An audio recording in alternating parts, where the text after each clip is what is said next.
Hello everyone, welcome back to my YouTube channel Learn with Saurabh Arora.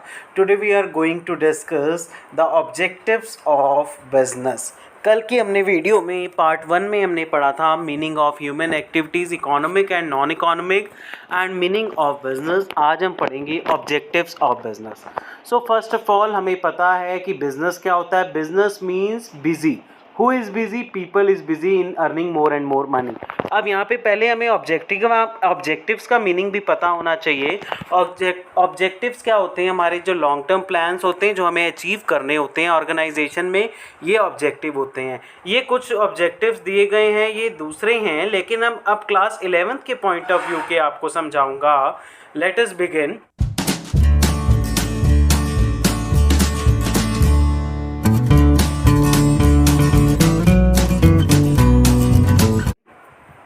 The objective of business means the purpose for which an business is established and carried on. Objective का मतलब क्या है कि क्या purpose है business का establish होने का और कैसे हमें इसको अचीव है, इसको कैसे हमें अचीव करना है. अब हम देखते हैं आगे. ऑब्जेक्टिव को 2 कैटेगरीज में डिस्ट्रीब्यूट किया है. पहला इकोनॉमिक ऑब्जेक्टिव, दूसरा सोशल ऑब्जेक्टिव. कल हमने इकोनॉमिक एक्टिविटीज़ पढ़ी थी, वो भी इंटर रिलेटेड है इस इकोनॉमिक ऑब्जेक्टिव से. पहला है अर्निंग प्रॉफिट, दूसरा है मार्केट स्टैंडिंग, तीसरा है इनोवेशन, फोर्थ है optimum utilisation of resources, improving productivity. Social objective देखें, quality of goods and services at fair prices, avoidance of anti social and unfair trade practices, generation of employment, employ welfare, community services. तो आइए अब हम इन objectives को brief में discuss करते हैं. पहला देखें इकोनॉमिक ऑब्जेक्टिव का मीनिंग. सबसे पहले इकोनॉमिक ऑब्जेक्टिव होता क्या है? Business is an economic activity, therefore its purpose is to show economic result through objective of the business. अब इकोनॉमिक रिजल्ट कैसे?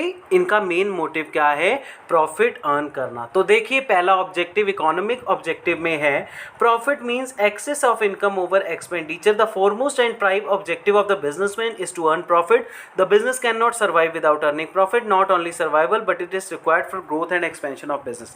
इसमें का प्रॉफिट क्या है? एक्सेस, इनकम से ज़्यादा एक्सेस ओवर एक्सपेंडिचर, यानी कि एक्सपेंडिचर में से हम सेल्स को माइनस करेंगे तो हमारा एक्चुअल प्रॉफिट आ जाएगा और वो प्रॉफिट को हम बिजनेस में लगाएंगे ताकि हमारा बिजनेस ज़्यादा से ज़्यादा ग्रो करे. नेक्स्ट देखते हैं market standing, creation of customer. Business का सेकंड मेन फंक्शन ये होता है इकोनॉमिक का कि सबसे पहले हम कस्टमर को बनाएं.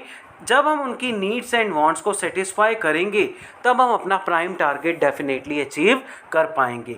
अब नेक्स्ट देखते हैं ऑप्टिमम यानी कि maximum utilisation of resources.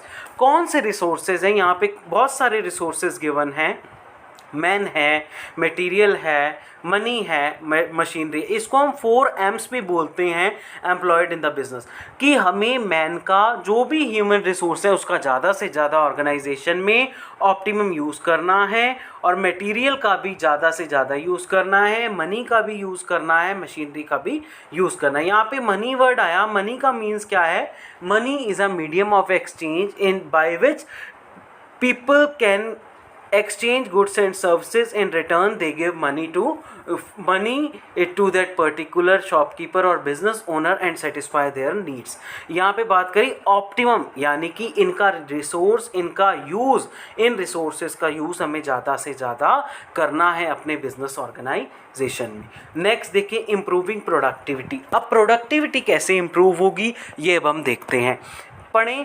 It is used as measure of efficiency. Every business enterprise must aim at great productivity to ensure continuous survival and growth. The objective can be achieved by reducing wastage and making efficient use of money and equipment. Productivity कब improve होगी? जब हम wastage को reduce करेंगे और ज़्यादा से ज़्यादा मशीन्स, टूल्स एंड इक्विपमेंट का यूज़ करेंगे और ह्यूमन से बर्डन कम करेंगे, तभी हम अपनी प्रोडक्टिविटी, अपने बिजनेस को इम्प्रूव कर सकते हैं. अब आइए देखते हैं सोशल ऑब्जेक्टिव. सोशल ऑब्जेक्टिव का क्या मीनिंग है? Which is related to our society. मतलब कि हमें सोसाइटी को हार्म नहीं करना है। ये भी ऑब्जेक्टिव है हमारे बिजनेस के कि कैसे हम सोसाइटी के साथ ट्रीटमेंट करेंगे जब भी हम कोई बिजनेस ऑर्गेनाइजेशन चला रहे होंगे। Business is an integral part of society, it makes use of resources of the society, it earn profit by selling it product और services to the member of society, so it becomes obligatory on the part of businessman so to do something for society. अब देखिए इसमें भी ये लिखा है कि society के लिए कुछ करना है। फ्रेंड्स, अगर आपको मेरी वीडियोस अच्छी लग रही हो तो प्लीज़ मेरे चैनल को लाइक कीजिए, शेयर कीजिए, सब्सक्राइब कीजिए और ऐसे ही आपको अच्छी अच्छी वीडियोस जल्दी मिलती रहेंगी। सो अब नेक्स्ट देखते हैं, पहला सोशल ऑब्जेक्टिव क्या है? Quality goods and services at fair price. यानी कि जो भी गुड्स एंड सर्विसेज हम कस्टमर को दें, क्वालिटी का दें और फेयर प्राइस पे दें, कहीं भी हम उसमें एक्सप्लॉयटेशन ना करें कस्टमर के साथ, और सब चीज़ फेयर होनी चाहिए ताकि हमारे कस्टमर ज़्यादा से ज़्यादा अट्रैक्ट हों। नेक्स्ट देखते हैं, generation of employment. Now a days employment is the biggest problem in the society, business should provide employment more people living in the country. अब एक और हमारा सोशल ऑब्जेक्टिव है कि एम्प्लॉयमेंट प्रोवाइड करना। बिजनेस ऑर्गेनाइजेशन का, एंटरप्रेन्योर का, honour का ये भी फ़र्ज़ बनता है कि ऑर्गेनाइजेशन में एम्प्लॉयमेंट अपॉर्चुनिटीज़ प्रोवाइड करें ताकि हमारे यहाँ पॉवर्टी रिड्यूस हो। So thank you friends, please like, share and subscribe my channel and press the bell icon.